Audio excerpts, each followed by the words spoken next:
Assalamualaikum warahmatullahi wabarakatuh. Perkenalkan, saya Dini Handayani dari kelas 23 Teknik Informatika Politeknikal Teks Riau. Nah, pada pertemuan ke-11 kali ini, saya akan menjelaskan mengenai penerapan API dan juga Recycle View pada pemrograman Kotlin dengan tujuan untuk mengetahui bagaimana sih cara untuk menerapkan REST API eksternal yang sesuai, lalu juga melakukan proses fetch data melalui endpoint dan menampilkannya menggunakan Recycler View pada aplikasi Android berbasis Kotlin. Nah, yang pertama kita harus paham dulu permasalahan untuk praktikum kali ini, di mana pada praktikum kali ini kami diminta untuk menyelesaikan atau bagaimana sih cara untuk menerapkan API untuk menampilkan data yang sesuai dengan topik project, di mana topik saya sendiri itu adalah tiket bioskop, lalu menghubungkannya ke dalam komponen Recycler View agar datanya itu dapat ditampilkan secara terstruktur dalam bentuk list. Nah, dalam konteks project ini, API ini akan digunakan untuk menampilkan data film yang diambil dari endpoint yang berasal dari Supabase dan juga yang ada di eksternal saya cari sebelumnya. Nah, tantangan utama dari praktikum ini itu adalah memastikan bahwa struktur dari model itu sesuai dengan format JSON yang digunakan dari API, lalu juga memastikan kalau proses fetch data itu bisa jalan tanpa error, parsing atau error null ketika dia diterapkan pada Recycler View. Nah, untuk langkah kunci atau keputusan desain, yang pertama itu menggunakan REST API eksternal, di mana di sini sudah digunakan sebagai sumber data utama yang bakal diambil menggunakan retrofit 2 nantinya. Nah, untuk API yang digunakan itu, yang pertama saya ada menemukan list API film dari link berikut, lalu juga menggunakan Supabase database yang saya masukkan sendiri. Lalu yang kedua itu ada penggunaan Recycler View, di mana ini digunakan untuk menampilkan data film yang telah berhasil di fetch dari API. Nah, Recycler View itu dipilih karena lebih efisien dan fleksibel untuk menampilkan data list yang dinamis dan juga berubah-ubah. Nah, selanjutnya kita masuk ke tahap error, di mana di sini pertama saya menemukan error itu adalah human error, di mana data yang diambil itu nggak bisa ditampilin dan dia hanya bakal nampilin pesan error berupa gagal untuk mengambil movie quotes. Jadi di sini saya akan menggunakan dua API. Yang pertama itu ada movie quotes, itu menggunakan database dari Supabase, lalu ada untuk list movie itu dari API eksternal yang ada. Nah, di sini error ini terjadi karena nama table yang digunakan saat fungsi get itu berbeda dengan nama table yang ada di Supabase, seperti yang dapat dilihat di video. Nah, gara-gara hal ini, program itu nantinya nggak bisa ngebaca atau nemuin data yang kita ingin cari. Makanya proses pengambilan datanya itu nanti gagal. Nah, jika kita pakai database case seperti contoh itu Supabase, itu kan bukan API yang secara umum gitu yang gratis. Nah, jadi Supabase ini bakal mewajibin untuk pakai header, karena setiap request ke API itu harus disertakan informasi autentikasi berupa API key dan juga authorization tokennya. Nah, header ini sendiri itu fungsinya untuk ngasih tahu kalau server aplikasi yang kita pakai ini udah punya izin untuk mengakses data yang ada di database Supabase itu. Nah, kalau misalnya nggak pakai header, nanti Supabase itu bakal nolak request karena dianggap nggak punya akses. Nah,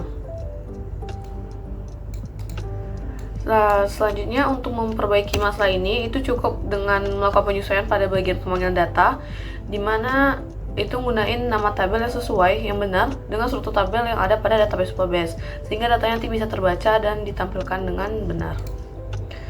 Nah, selanjutnya selain error ini ada juga satu tantangan yang dimana di sini cukup lama saya menyelesaikannya, yaitu adalah ketika struktur data yang diterima dari API itu tidak sesuai dengan model yang telah dibuat sebelumnya.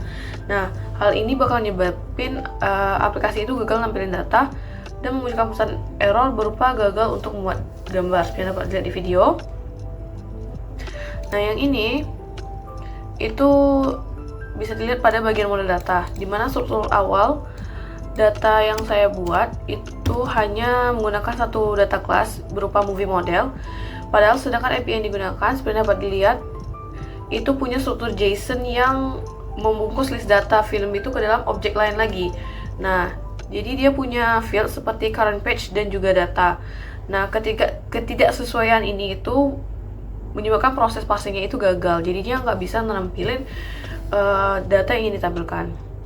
Nah, untuk memperbaikinya, yang pertama itu harus ganti dulu bagian model, dimana ini bakal nambahin satu kelas baru bernama Movie Response.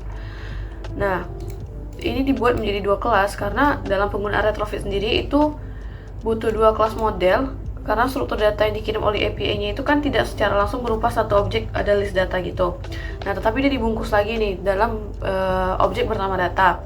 Nah, di dalam data itu baru terdapat daftar item yang berisi setiap film yang ingin kita gunakan. Seperti dapat dilihat, ini data yang digunakan, file JSON-nya. Nah, karena ini, jadi nggak bisa tuh cuma buat satu model kelas saja, makanya dibuat dua kelas. Nah, karena retrofit itu harus baca struktur JSON yang sama persis seperti dari server. Jadi kalau misalnya kita hanya buat satu kelas yang ini, itu nggak bakal bisa dia ngebaca yang ada dalam data lagi, karena strukturnya itu kan dia objek data, baru di dalamnya ada variable yang bakal kita pakai. Nah, sehingga kita tuh punya satu kelas yang mewakili respon utamanya, dimana di sini saya namakan Movie Response. Dia itu punya data, punya variable data, current page, dan juga variable data, yang dimana variable data ini isinya list movie item. Movie item itu model pada kelas berikutnya. Jadi isinya itu, jadi yang kelas ini itu bakal ada di dalam objek data ini. Nah, kalau kita cuma buat satu kelas tanpa ada pembungkusnya, itu nanti retrofit itu nggak bakal dapat metain respon API dengan benar, dan hasil datanya itu nggak bakal bisa ditampilin. Maka ini penting buat dibuat. Nah, setelahnya, karena di sini dilakukan perubahan, kita juga harus mengubah beberapa hal, yaitu yang pertama, pada bagian movie API service, pada bagian service-nya, dimana fungsi get movies itu kan sebelumnya saya ambil dengan mengambilkan list movie model. Nah, sedangkan API sebenarnya itu kan dia di dalam objek data. Jadi untuk itu kita harus mengubah itu, kita ngambil movie response secara langsung. Jadi kita ngambil objek si datanya nanti. Pada pemanggilan load view-nya itu juga harus diubah, di mana ada adapter itu kan sebelumnya dia menerima data mentah yang tidak sesuai dengan struktur API, karena saya cuma manggil movie langsung. Nah, sehingga itu tuh nanti nggak bisa nampilin data. Untuk itu harus diperbaiki dulu. Jadi proses load ini nanti diperbarui dengan mengganti menjadi movie.data. Jadi data itu manggil yang objek data tadi, baru dia nanti bisa ngebaca hal-hal yang ada di dalam objek data itu. Nah, seluruh perbaikan ini itu tuh menggambarkan bahwa proses integrasi API dan parsing JSON dan penyelesaian recycle view itu saling berkaitan, dan juga membutuhkan ketelitian dalam mencocokkan strukturnya data antara server dan juga aplikasi yang digunakan. Nah, selanjutnya itu adalah bagian konsep, di mana pemahaman konsep inti dari praktikum kali ini yaitu adalah penerapan API dan juga penggunaannya bersama recycler view yang untuk menampilkan data secara dinamis, dimana berdasarkan praktikum kali ini kita dapat tahu nih bahwa yang pertama REST API itu bakal menjadi dasar utama dalam proses pengambilan data dari server. Nah, REST API itu memungkinkan aplikasi berkomunikasi dengan layanan eksternal untuk mendapatkan data secara real time. Nah, dengan memahami cara kerja endpoint, struktur respon JSON, juga metode HTTP yang digunakan, kita dapat tahu bagaimana nih data yang disediakan server itu dapat diolah dan juga ditampilkan dalam aplikasi. Nah, pemanfaatan tentang REST API ini juga membantu dalam proses debugging ketika struktur data itu tidak sesuai dengan model yang dibuat pada aplikasi Android. Lalu kita juga tahu nih, recycle view itu digunakan sebagai komponen utama untuk menampilkan data yang diambil dari API secara dinamis. Recycle view ini berbeda dengan list view, di mana recycle view itu akan memberikan fleksibilitas lebih dalam mengatur tampilan, juga efisiensi memori serta penggunaan view holder untuk meningkatkan performa ketika menampilkan banyak data. Nah, dalam praktikum ini juga recycle view itu punya peran penting karena data yang diterima dari API itu adalah data list. Jadi setiap itemnya nanti harus ditampilkan dalam bentuk baris yang terstruktur rapi. Proses ini juga bakal mengajarkan kita bagaimana adapter itu bekerja dalam menghubungkan data dengan tampilan. Nah, jadi di penggunaan recycle view sendiri itu kenapa sih harus pakai adapter? Jadi adapter itu dipakai karena recycler view itu nggak bisa nampilin data langsung. Jadi recycle view itu hanya menyediakan wadah untuk nampilin list, tetapi ia butuh adapter untuk menjembatani data dengan tampilan untuk setiap itemnya. Nah, adapter ini itu punya beberapa fungsi. Yang pertama itu menghubungkan data dengan tampilan item, dimana ini sudah dibuat sebelumnya layout tersendiri seperti yang dapat dilihat pada video. Nah, lalu adapter ini juga fungsinya untuk mengatur bagaimana sih setiap baris itu harus ditampilkan nantinya. Dia juga berfungsi untuk mendaur ulang tampilan atau recycle, sehingga aplikasinya itu bisa lebih ringan dan juga memuat item baru terus-menerus gitu nanti ya. Nah, adapter ini juga fungsinya tuh untuk memasukkan data API ke dalam view holder. Jadinya recycle view itu bisa nampilin listnya itu secara lebih efisien. Kalau kita nggak pakai adapter, nanti recycler view itu nggak bakal tahu bagaimana sih caranya nampilin data yang udah diterima dari API. Makanya adapter itu bakal jadi jembatan untuk mengubah data mentahnya itu menjadi tampilan visual pada list terlebih dahulu sebelum ditampilinnya pada recycler view. Nah, di adapter sendiri ini itu ada penggunaan glide, di mana glide itu digunakan karena menampilkan gambar dari internet. Jadi itu tidak cukup hanya dengan masukkan URL ke dalam image view, karena Android itu nggak bisa melakukan hal itu secara langsung. Nah, glide ini merupakan library khusus untuk mengambil atau ngeload gambar dari URL dengan cara yang cepat dan stabil. Nah, dalam konteks API ini, setiap item file itu kan yang saya gunakan itu ada image URL, makanya glide itu juga diperlukan untuk memuat semua gambar dan nampilin di dalam recycler view tanpa memberatkan aplikasi. Nah, di sini dalam penggunaannya kita juga saya juga pakai retrofit untuk sebagai library pembantunya, di mana retrofit itu digunakan sebagai library HTTP client untuk mempermudah komunikasi antar aplikasi dan REST API. Nah, melalui retrofit, proses pemanggilan endpoint menjadi lebih sederhana dan juga terstruktur karena responnya itu dapat langsung dipetakan ke dalam data class. Bagaimana Stack nih mengetahui nih bagaimana sih retrofit itu nanganin request dan respon, termasuk bagaimana error itu terjadi ketika model itu nggak sesuai dengan format JSON yang dikembalikan oleh API.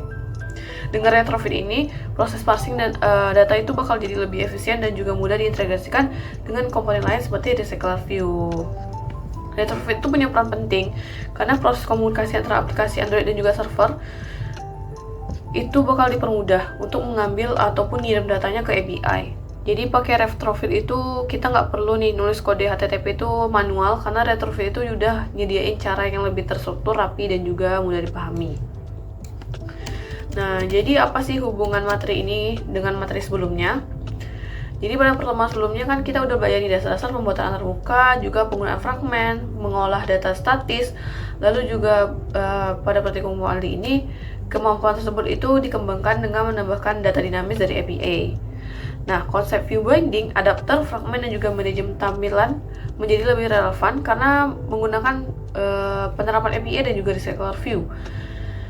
Di mana materi ini melanjutkan proses pemahaman bagaimana aplikasi Android itu bekerja ketika berhubungan dengan server eksternal, serta bagaimana sih nampilin informasi secara real time. Nah, logika program dan rancangan termuka pada praktikum kali ini itu telah berhasil menghasilkan aplikasi dengan implementasi API yang menampilkan list data film ke dalam recycler view. Hasil penerapannya menunjukkan bahwa aplikasi dapat melakukan request data, membaca JSON response, dan memetakan data ke dalam model Kotlin, serta menampilkannya secara dinamis dalam bentuk list. Hasil akhir dari pengerjaan praktikum kali ini dapat dilihat pada video demonstrasi program berikut ini.